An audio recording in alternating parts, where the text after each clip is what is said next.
Hai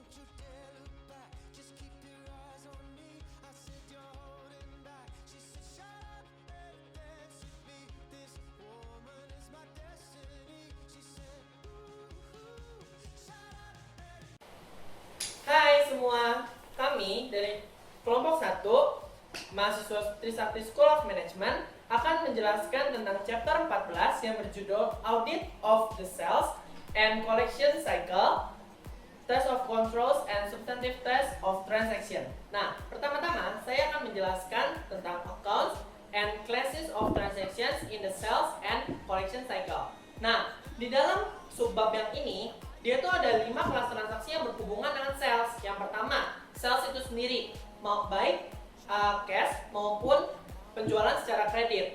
Yang kedua adalah cash receipt atau penerimaan kas. Yang ketiga, sales returns and allowances atau yang biasa kita sebut itu adalah retur penjualan. Yang keempat, write off of uncollectible account receivable. Nah, yang keempat ini adalah penghapusan piutang yang tidak tertagih. Dan yang kelima, estimate of bad debt expense. Nah, jadi kita itu di sini mengestimasi piutang yang kira-kira akan tidak tertagih. Nah, subbab yang kedua, saya akan membahas tentang business functions in the cycle and related documents and records. Nah, di sini ada 8 fungsi bisnis. Nah, yang pertama itu adalah processing customer order. Nah, processing customer order itu dia terbagi jadi 2 istilah. Yang pertama ada customer order dan yang kedua adalah sales order. Yang pertama, saya akan menjelaskan tentang processing customer order. Nah, dalam processing customer order itu dia terbagi jadi 2. Ada customer order dan juga sales order. Customer order itu adalah permintaan pembelian konsumen. Bisa melalui telepon, email, bisa melalui surat juga kalau misalnya dia memang pakai surat dan lain-lain, pokoknya media yang menjembatani antara pembeli dan penjual. Dan yang kedua itu adalah sales order. Sales order itu baru dia berisi tentang deskripsi barangnya, kuantitas barangnya, kualitas barangnya mau seperti apa, dan spesifikasi-spesifikasi lain yang diinginkan oleh konsumen. Yang kedua adalah granting credit. Nah, sebelum barang itu dikirimkan kepada pelanggan, seseorang dalam perusahaan berwenang untuk memberikan kredit kepada pelanggan. Nah, dalam beberapa perusahaan itu juga akan memberikan kredit langsung dengan komputer pada saat batas dari pembelian mereka itu masih dalam batas yang wajar atau batas yang telah ditentukan oleh perusahaan.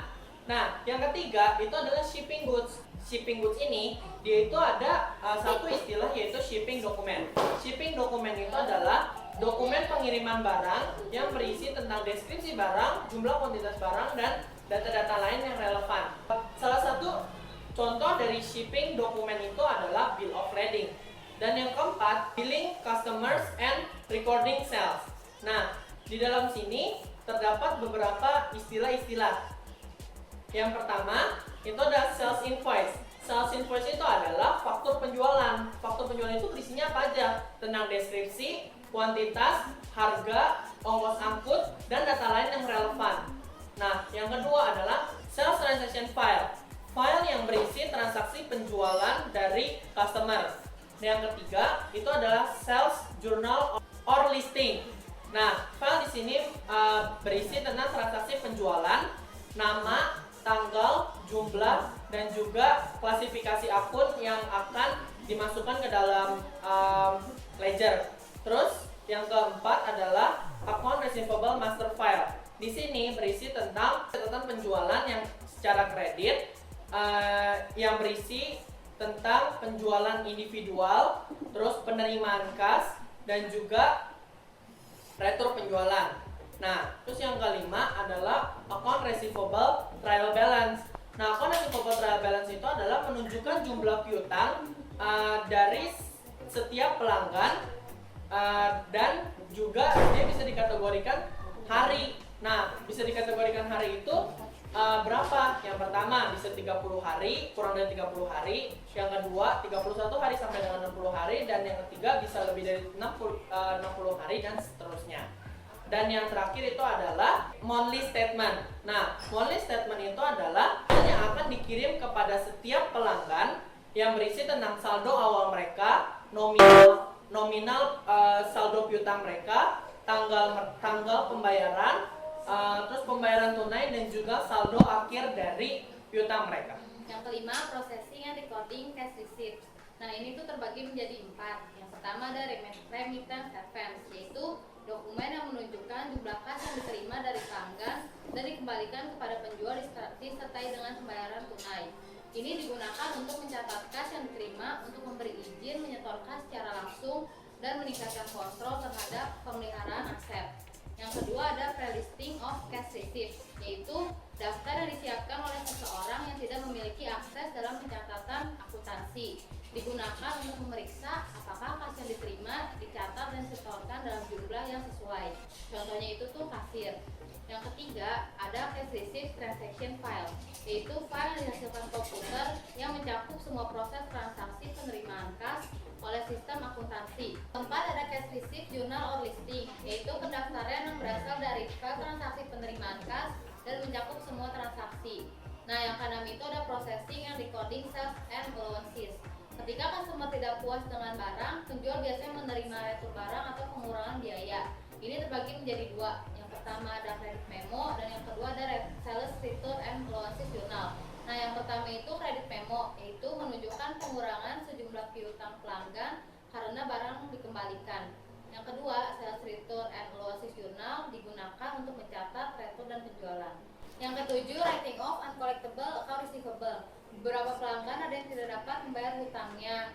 Setelah memberi kesimpulan jumlah tersebut tidak dapat ditagih, maka perusahaan harus menghapusnya.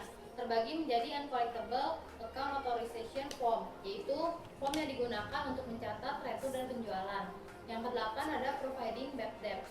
Karena perusahaan tidak dapat memperkirakan menagih 100% dari penjualan, prinsip akuntansi mengharuskan mencatat bad debt expense sejumlah nominal yang diperkirakan tidak dapat ditagih. Oke, selanjutnya saya akan menjelaskan mengenai metodologi for design test of control and substantive test transaction dalam bagian sales.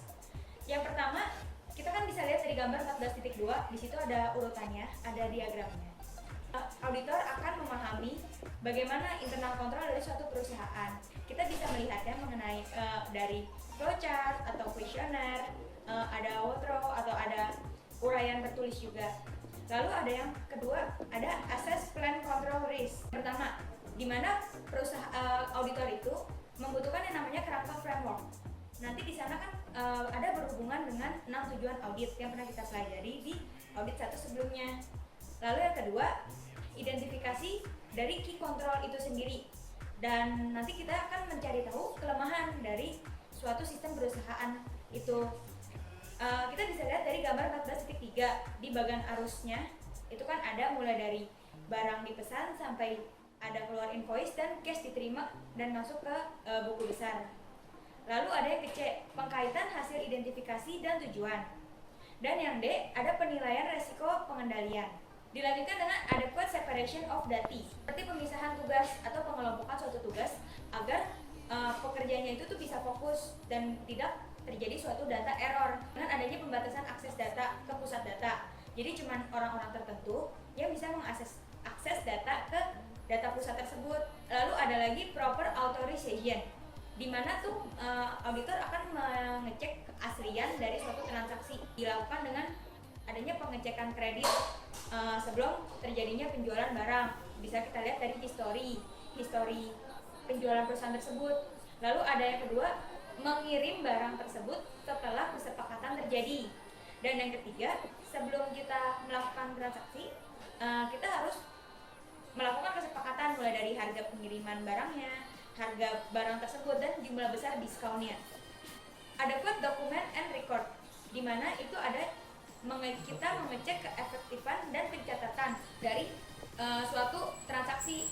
Kita bisa mengeceknya dari kita mengambil suatu sampel invoice dan kita memasukkan nomor tersebut dan mencocokkannya ke dalam sistem.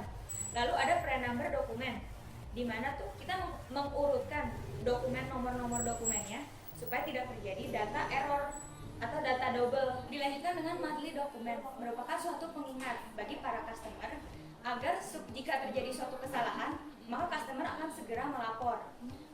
Lalu internal verification procedure, di mana adanya pemeriksaan keakuratan dari si software tersebut, software pencatatannya, dan keefektifannya. Nah, itu bisa dilakukan dengan memeriksa laporan keuangan yang tidak biasa terjadi. Lalu dilanjutkan dengan determine extent of testing control, menentukan luas pengujian pengendalian. Misalnya dengan mengambil sampel yang cukup dari jumlah sampel yang ada, itu kan bisa dihitung melalui kalkulasi yang tepat. Dan juga kita harus memperhatikan jumlah biaya yang akan dipakai jika melakukan suatu tes yang besar, tes yang luas, karena semakin luas tesnya maka biaya yang akan dikeluarkan akan semakin besar. Nah, pada saat risk controlnya rendah, maka kita harus meningkatkan tes kontrolnya agar bisa menunjang risk control tersebut. Selanjutnya saya akan membahas mengenai test of control. Test of control ini dilakukan untuk memverifikasi setiap keefektifan pengendalian internal di dalam perusahaan. Contohnya ini, apabila terdapat pesanan pelanggan yang mengajukan untuk kredit, maka akan diverifikasi melalui tanda tangan. Nah, maka tes kontrol yang dapat kita lakukan adalah memeriksa apakah tanda tangan yang untuk memverifikasi ini sudah dilakukan dengan benar atau belum. Selanjutnya saya akan membahas mengenai desain substantive test of transaction for sales. Jadi desain substantif ini bergantung pada hasil tes kontrol. Selanjutnya saya akan menjelaskan mengenai prosedur audit pada pengujian substantif atas transaksi yang dilakukan apabila terjadi keadaan tertentu.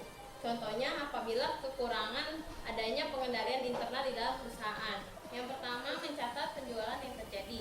Jadi terdapat 3 kemungkinan jenis salah saji. Yang pertama, penjualan dimasukkan ke dalam jurnal, namun pengiriman itu tidak pernah dilakukan. Untuk mengetahuinya, auditor dapat memvouching ayat jurnal dalam jurnal penjualan ke dokumen salinan terkait pengiriman.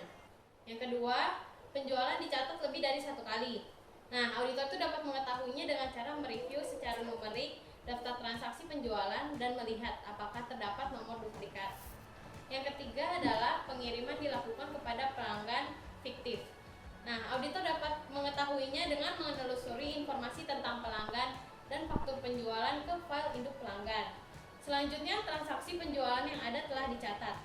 Untuk menguji pengiriman yang belum ditagih, auditor dapat menelusuri dokumen pengiriman ke salinan faktur penjualan dan juga jurnal penjualan.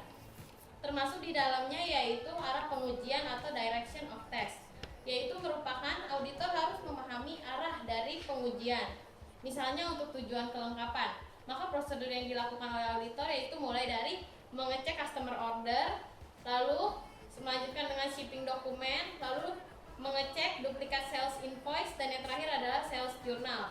Dan itu dilakukan secara berurutan dari depan ke belakang. Yang ketiga, sales accurately recorded. Hal yang harus diperhatikan, yang pertama itu mengirimkan jumlah barang yang dipesan. Jumlah barangnya harus sesuai. Terus menagihnya, kita harus menagih sejumlah barang yang kita kirimkan itu. Terus mencatat tagihan dengan akurat. Kita harus mencatatnya pas hari itu juga. Dilakukan tes untuk tujuan ini adalah untuk tujuan keakuratan. Yang keempat, sales transactions are correctly included in the master file and correctly summarized. Untuk mempermudah klien, dalam hal ini perusahaan yang sedang kita tangani, dalam hal menagih piutang, kita biasanya melakukan pengujian yang dinamakan footing dan penelusuran secara rinci ke dalam buku besar dan file induk transaksi tersebut. Terus yang kelima, recorded sales are correctly classified. Kita harus mengklasifikasikan jurnal tersebut dalam klasifikasi yang tepat. Misalnya kayak kita menjual secara kredit, kita harus masukin ke piutang usaha, bukan ke cash. Terus yang keenam itu ada sales are recorded on the correct dates. Kita harus mencatat transaksi tersebut dalam tanggal yang tepat. Misalnya pada saat kita mengirim barang tersebut atau saat kita menagih invoice. Selanjutnya itu ada design and performance format audit procedure. Dalam program audit ini kita bagaimana caranya mengubah format rancangan ke dalam format kinerja. Rancangan kerja audit kita menjadi yang harus kita kerjakan. Yang pertama itu yang harus kita lihat adalah mengeliminasi prosedur duplikat. Misalnya kita melakukan itu 2 kali, ada 2 kali kerja, kita harus menghapusnya, jadi sekali aja. Terus memeriksa dokumen itu kita lihat prosedurnya yang udah kita rancang harus kita kerjain semuanya. Dan kalau kita belum rancang, kita harus ada surat bahwa kita mengerjakan prosedur tersebut. Yang ketiga itu melakukan prosedur dengan cara paling efektif. Yang kayak tadi itu kalau ada 2 kali duplikat, kita tuh harus mengeliminasinya salah satu. Selanjutnya saya akan menjelaskan rekrut dan pengurangan penjualan. Ada 2 perbedaan tujuan audit yang kaitan dengan transaksi dan metode yang digunakan klien. Yang pertama, menentukan pengendalian internal. Yang kedua, merancang pengujian pengendalian bagi setiap pengendalian yang digunakan untuk mendukung pengaturan resiko pengendalian. Yang ketiga, merancang pengujian substantif antar transaksi untuk menguji saji moneter bagi perusahaan setiap tujuan. Kas yang paling sulit dideteksi oleh auditor adalah saat terjadi sebelum kas dicatat di jurnal penerimaan kas. Lapping piutang usaha adalah penundaan ayat jurnal penagihan piutang usaha untuk menutupi kekurangan kas yang ada. Saya akan membahas tentang pengujian audit untuk menghapus piutang yang terjadi. Di sini tuh yang menjadi kekhawatiran utama auditor adalah klien bisa menutupi penggelapan dengan menghapus piutang yang terjadi. Untuk itu maka ada pengendaliannya. Pengendaliannya adalah organisasi yang tepat atas penghapusan piutang yang tak tertagih yang diberikan tingkat manajemen yang telah ditunjuk. Nah, untuk memverifikasi penghapusan piutangnya, auditor memeriksa persetujuan orang yang tepat. Dan itu biasanya membutuhkan waktu yang relatif singkat. Selanjutnya itu untuk menyangkut sampel piutang yang dihapus, di mana auditor memeriksa korespondensi dalam pihak klien yang menyatakan ketidaktertagihannya. Selanjutnya kita akan membahas tentang pengendalian internal, tambahan atau saldo akun dan penyajian serta pengembangannya. Pengertian dari nilai yang dapat direalisasi adalah tujuan audit yang terkait dengan saldo yang penting bagi piutang usaha karena kolektibilitas piutang usaha seringkali merupakan pos laporan keuangan yang penting. Nah, tadi kan kita udah mengetahui tentang pengendalian. Yang pertama itu adalah persetujuan audit oleh orang tepat. Nah, selanjutnya itu ada 2 pengendalian lainnya. Yang pertama itu penyusunan neraca saldo umur usaha periodik untuk mereview dan tindak lanjut oleh personil manajemen yang tepat. Dan yang kedua adalah kebijakan menghapus piutang yang tak tertagih apabila sudah tidak mungkin lagi untuk ditagih. Kita akan membahas tentang pengendalian internal, tambahan atau saldo akun dan penyajian serta pengembangannya. Pengertian dari nilai yang dapat direalisasi adalah tujuan audit yang terkait dengan saldo yang penting bagi piutang usaha karena kolektibilitas piutang usaha seringkali merupakan pos laporan keuangan yang penting. Nah, tadi kan kita udah mengetahui tentang pengendalian. Yang pertama itu adalah persetujuan audit oleh orang tepat. Nah, selanjutnya itu ada 2 pengendalian lainnya.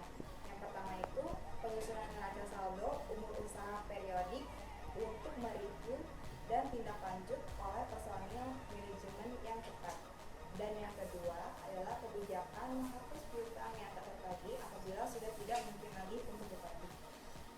Selanjutnya kita akan membahas tentang pengaruh hasil pengujian pengendalian dan pengujian substantif atas transaksi, di mana di bagian yang paling dipengaruhi oleh pengujian pengendalian substansif atas transaksi dalam siklus penjualan dan penagihan adalah saldo piutang usaha kas, beban piutang usaha yang tertagih, dan pengisian untuk piutang yang tak tertagih. Tahap penyelesaian pengujian dan pengendalian pengujian substantif atas transaksi, auditor harus menganalisis setiap pengecualian, baik itu perusahaan publik ataupun perusahaan yang non-publik.